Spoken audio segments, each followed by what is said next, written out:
నమస్తే. ఇవాల్టి వార్తలకు స్వాగతం. రంగారెడ్డి జిల్లా యాచారం మండలం నక్కర్త మేడిపల్లి గ్రామంలో ఫార్మాసిటీ కోసం సేకరించిన అసైన్ పట్టా భూములు సర్వే చేయడానికి భారీ పోలీస్ బందోబస్తుతో వచ్చిన రెవెన్యూ అధికారులు ఎలాంటి గొడవలు జరగకుండా రైతులను ముందస్తుగా అరెస్టు చేసి 40 నుండి 60 రోజుల్లో సర్వే పూర్తి చేసి ఫెన్సింగ్ చేసే విధానం చర్యలు తీసుకుంటున్న అధికారులు ఎన్నికల ముందు ఫార్మాసిటీకి ఇచ్చిన మా భూములు మాకు తిరిగి ఇచ్చేస్తామని చెప్పి ఈ రోజు జేసీబీలతో వచ్చి దౌర్జన్యంగా సర్వే చేయడం ఏంటని అధికారులతో వాగ్వాదానికి దిగిన రైతులు.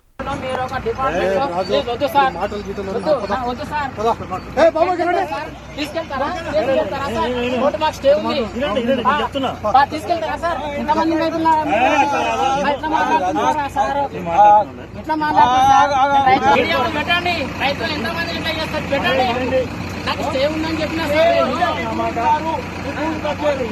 చెప్పండి